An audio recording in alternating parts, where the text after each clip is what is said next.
मुख्यमंत्री नीतीश कुमार ने अपने संबोधन में कई बातें कही। उन्होंने नवनियुक्त राष्ट्रीय अध्यक्ष ललन सिंह को बधाई दी और पार्टी में नए लोगों को मौका देने की बात कही। विभिन्न राज्यों के लोगों को मौका दिया जाएगा। यह अधिवेशन हमारी पार्टी के नीति का अंग है। दिल्ली वाले लोग प्रेस पर कब्जा कर लिए हैं, उनको लिखने, बोलने और देखने कहा गया है। प्रेस वालों का था विचार बहुत अच्छा होता है। बिहार में काम हुआ है और हो रहा है। गरीब और महादलित के लिए भी काम लगातार जारी है। पढ़ाई के लिए भी उचित व्यवस्था की गई है। जनसंख्या नियंत्रण तभी होगा जब महिलाओं को शिक्षित करेंगे, इसलिए हम महिलाओं को शिक्षा दे रहे हैं। बीजेपी पर निशाना साधते हुए उन्होंने कहा कि सबको जवाब मिल जाएगा। ऐसा उनका हाल होगा कि सब देखेंगे। 2024 में सब पता चल जाएगा। आज हम जहां हैं बेहतर तरीके में काम कर रहे हैं और ललन सिंह, विजेंद्र यादव का योगदान अति महत्वपूर्ण है। उन्होंने ये भी कहा कि महागठबंधन एकजुट है।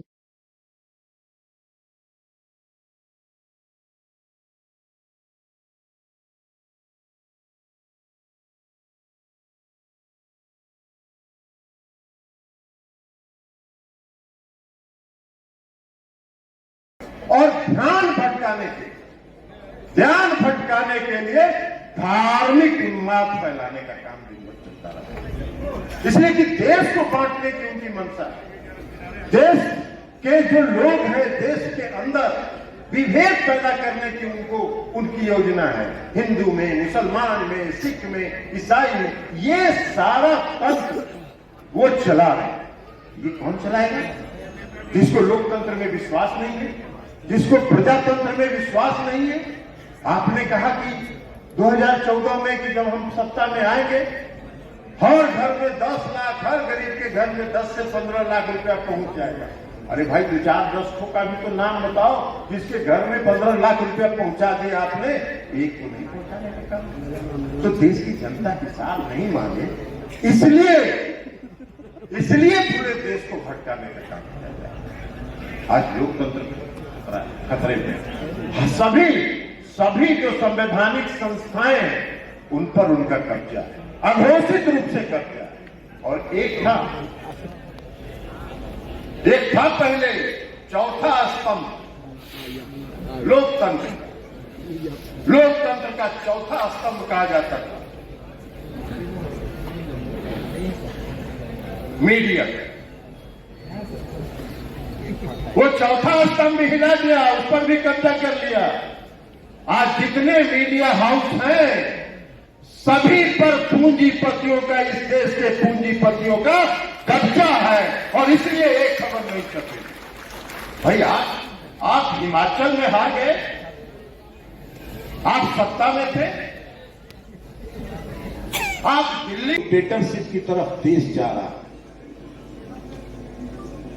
आज देश का लोकतंत्र खतरे में है, क्योंकि जो केंद्र की सरकार है, उसने अघोषित रूप से सभी संस्थाओं का पर कब्जा करके और उसको अपने नियंत्रण में कर लिया।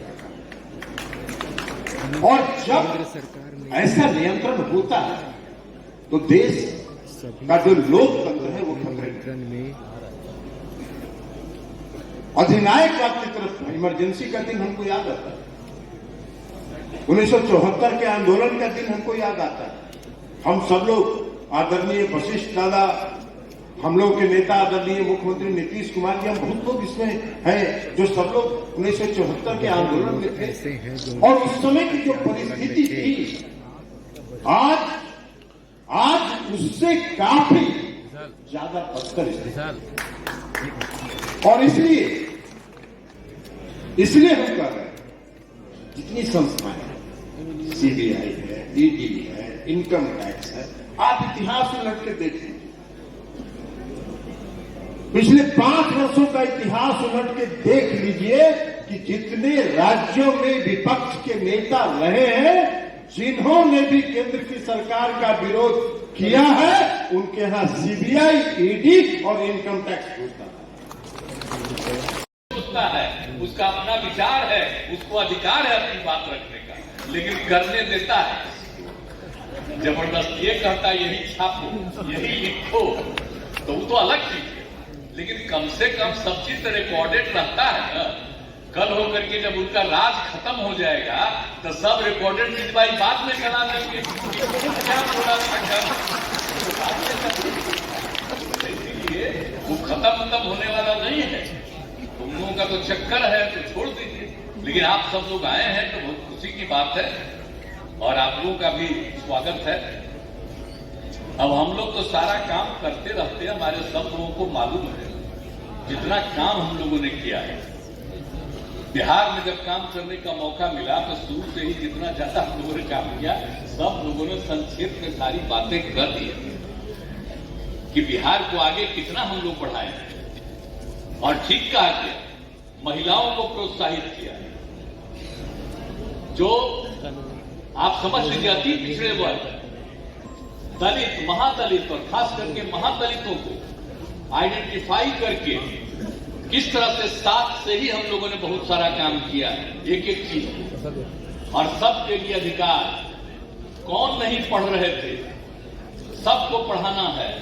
और जब उसी में पता चला कि करीब 12.5% बच्चे यानी 5वां के आगे तो बहुत कम ही पढ़ता था, 5वां तक भी 12.5% नहीं जा रहा।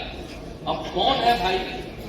तो पता यही चला कि वो 12.5% में सबसे ज्यादा लोग हैं महादलित के लोग या मुस्लिम समुदाय के लोग। और इन दोनों को आगे बढ़ाने के लिए जो हम लोगों ने उसी समय काम किया कि कैसे ही ला रहे हैं आप, तो एक एक हम लोग तो कभी स्वीकार ही नहीं करेंगे और एक एक चीज को मानना चाहिए। और हम लोग तो उन्हीं के रास्ते पर चल रहे हैं। अब बिहार में जितना काम समाज के सब तबके के लिए किया,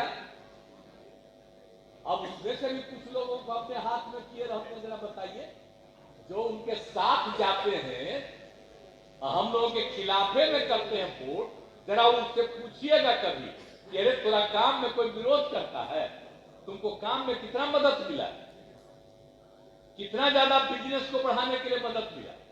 अब पहले कौन बिजनेस कर रहा था, क्या बुरा हाल था, अब कितना ज्यादा हम लोगों ने बढ़ावा दिया। लेकिन कुछ लोगों को जरा आमदनियां बढ़ जाता है तो ऊपर से ही कुछ हिसाब किताब है तो वो अपने ढंग से चलता है, तो जो मन में आवे करो, लेकिन हम तो किसी के खिलाफ कोई काम नहीं करें। हम तो सबके हित में काम करते हैं और सबके हित में काम करें। इसलिए तो एक बात आग्रह करेंगे, आखिर हम लोगों के पार्टी में देख लीजिए, चाहे कोई जात कुछ भी का कोई तबका खिलाफत करे, लेकिन आप यूनिट देखिएगा। कभी तो हम प्रेस वालों को भी कहेंगे कि इतना मेरा पटिया को ठीक से जान लीजिए। आप देखिएगा, कोई भी धर्म, कोई भी समुदाय, किसी भी जात का आप देखिएगा, हर तरह का आदमी इस पार्टी में है। ऐसा कोई आपको नहीं मिलेगा जाति और धर्म का जो इस पार्टी में नहीं, सब लोग मिलेंगे। तो एक एक तरह के सब तरह के लोग हैं और सब लोग काम करते हैं, मेहनत करते हैं, कोई इधर उधर गड़बड़ नहीं करते हैं। तो सब लोग मिल करके लोगों के बीच में जरूर घूमते रहिए और जो जो काम हुआ है उसके बारे में भी जानिए। जो कुछ भी है, जो किया जा रहा है, उन सब चीजों को भी चलाते रहिए और जहां पर भी कोई कमी आपको दिख रही है उसकी जानकारी भी दीजिए। और सभी राज्यों के जो लोग हैं, वैसे आखिरकार कई जगहों पर जो हम लोगों के